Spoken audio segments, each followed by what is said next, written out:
What is up, guys? Welcome back. So yesterday we painted up Gage the Necromancer from Borderlands 2 and I guess in Borderlands 3 as well, but the model was actually from Borderlands 2. And today we are going to tackle her famous Deathtrap.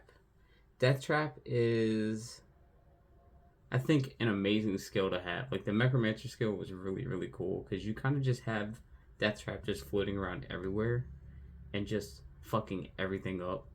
So I'm going to show you guys a reference picture right now that I will be going back and forth to. I, for the most part, know exactly what he looks like, but we're going to use this, right? And at other times, I'll probably use this. But yeah, this one shouldn't be too hard. There's a decent amount of reds, grays, blues as well. We're gonna use a little bit of blues to try to give it that that look. But if you guys notice, there is like a rock that he's standing on, or kind of they used it as a thing to hold him up. I think I'm going to paint that up as iridium. I think that would be pretty cool to have him just like floating above a slab of iridium. So yeah, let's tackle this. Okay, so first things first, I want to probably start out this model using a basalt gray. We're going to hit like the panels up here, the panel down here, the edge of this down here, some pieces of the arms. We're going to do the shoulder pieces. This piece right here is also gray. I haven't found any pictures of the back area, so I'm probably going to have to try to pull one up. But so far, I just know that the arms and panels will be that sort of gray, including this up here, here, and behind the head and stuff like that. So this is a lesson, okay? When you're painting, you're going to try things out. Sometimes them things don't work. So I was thinking a basalt gray would be perfect for this. Obviously, it's way closer to the primer that I put on there. So his metal is a little bit lighter. So what we're going to do is we're going to hit the same spots I just hit with the basalt gray. We're going to hit it with a warm gray because it's more in that area of color. So let's hit it up again. It'll definitely separate everything where I needed to separate, and then we can start with our reds. So we have the warm gray on there. Everything's kind of separated and blocked out. We are going to move on to our reds, and we're going to keep the red available on the palette because when I do go back with blue, it's going to be in recessed areas because the blue has like a glow to it. So we're going to have to go in there, and if I have to fix anything, I can always go back to the red and fix any red spots that I accidentally hit with the blue. But I want to go ahead and do the red because we have a lot of red areas on here. So I think the red that we are going to use is a dirty red. I think a dirty red will definitely be not too bright, but dark enough so that when we put our glazes on, which would be Gravelord Gray, with him being a complete metallic or robot, that we're gonna be able to darken it down and then highlight it with either a matte or a deep red. So the red is on there. Now we're going to go with a Ducat blue. Now I'm going to use a Ducat blue because I think we should start off with a brighter kind of blue. Because a lot of the blue on Deathtrap is like energy related. There's a couple pistons, there's a couple like jars over here that need to have that, or like cylinders on his side here that they kind of need to be blue. His spine, I'm going to do blue as well on the inside of the spine. So we're going to use the Ducat blue because I think it'll be a good blue because once it's dyed down, we can build up from that. I also you can make his eye blue if you want to.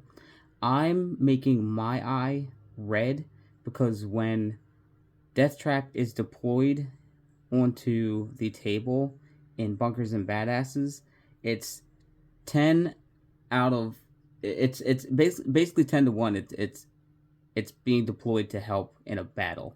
And we all know that Deathtrap, his eye turns red when he's going into battle.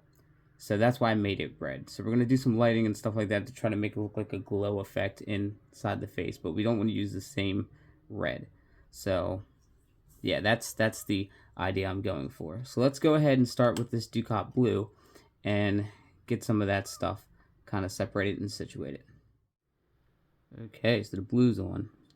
We are now going to work with a brass. The brass is going to be in some of the joints of the fingers. It's also, you can also do the middle cylinder thing right here as well.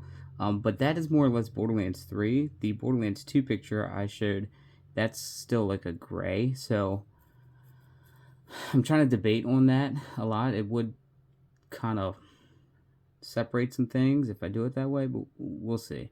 We're also going to put a brass here and there on the head, because there is like a brass area there, alongside with this little piece on his shoulder right here. That is also like a brass as well. So I'm also going to do the little lever here. I'm going to do that as well, just to kind of let them stand out some. I think that's basically it for the brass. But always, you know, if you're referring to a picture, just go back and forth to it and see what works. You also want to make sure that to the eye of a viewer, they can read everything perfectly fine without being a mess or anything. So if it looks a little weird to you, it might be the process that you're in, or so meaning you should just trust your process and just keep going, or trust your gut feeling, and if you think something's just not working, try to change it up a little bit. So what we're going to work on now is the iridium that we're, now you can make this into a boulder, you can make this into a rock, you can do it any way you want to do. You can paint Deathtrap however you want to do, but I think it would be really cool to make this into a slab of iridium. So we're going to use a magenta as our base, and then we're going to highlight all of that with a pastel violet. And I think before we put our glazes on, that will kind of help it out a lot with the effect that we're trying to do. Okay, so with that set, we are going to hit the whole model up with a Gravelord Gray, but we're going to hit the iridium with a purple alchemy. So this is what I usually glaze with.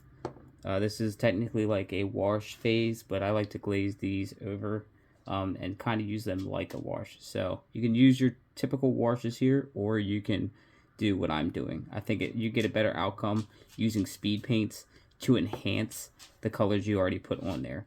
I don't like how speed paints are just directly on the model. You can get a good effect and it can look good, but I feel like this is a better way of doing what I'm trying to get to. So this is really coming together. Like, he's definitely popped.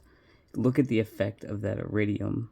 It is still wet right now, but you can see how the highlights that I did put on earlier got tinted a little bit darker, and it kind of blends with that, with the magenta that we put on there. Looks pretty damn good. We're gonna highlight once we put our Rhinox hide on the ground here. We're gonna paint that first.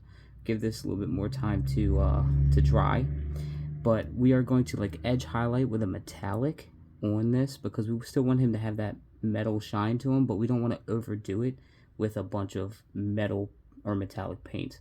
So we are going to do like some scratches here and there to give him that metal look.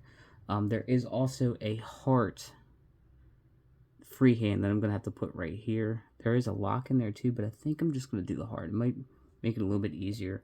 We'll see what I can try to do, but this is definitely coming together. We are going to do our traditional highlights, which will be the same reds and such. I think I'm going to go with a lighter red, like a deep red, for the highlights though on the red parts. We are going to go back over with a warm gray before we do like the scratches of metal and stuff like that. And we're going to work on the lighting for this and over here. And his hand is glowing. His spinal cord that he floats on, that's also glowing. So we're going to use lighter blue there, not the same Ducat. So yeah, let's go ahead and get the Rhinox hide on here and then try to start on our highlights. Alright, so we did all of our highlights. We did put the heart on his chest there. That is kind of drying at this point. So now we are going to do a dry brush of light earth around the iridium slab on the base. And then I'm going to put some grass, maybe a tuff or two on here. Probably just one tuff because there's a lot on the base. And then we're going to paint the rim of the base black. You can paint it however you want to do. I just like to make mine black. And then we are going to write Deathtrap right around the base, and then he'll be done. And here's Deathtrap, ready to hit the tabletop. This is going to look amazing next to Gage or any of my Necromancer players for Bunkers and Badasses.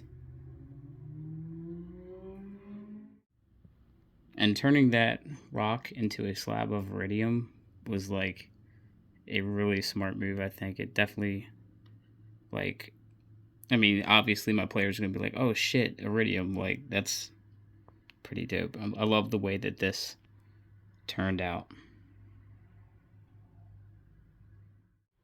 If today's video helped you out in any sort of way with painting up your Deathtrap for either Monster Fight Club's Borderlands or Bunkers and Badasses, be sure to leave this video a huge like. Also, if you know anyone that has gotten this Kickstarter or is trying to start painting in general with anything, be sure to share my videos with them, because all of my techniques that I use in my painting videos can be used with any paint. So just keep that in mind. I'm painting something a certain way, but a lot of these techniques are used with everything that I paint. So share my videos with those that definitely need it. I know that being new to this hobby and trying to just pick up the brush and paint a miniature is a struggle, because a lot of people see other people's work and they get stressed because they feel like they can't get it that way, but that's not the case. Everything is a learning process. My first mini was not the best looking mini, but I picked up my first one and tried it out, and I kept with it, and I kept on trying to make it better, and I was learning along the way.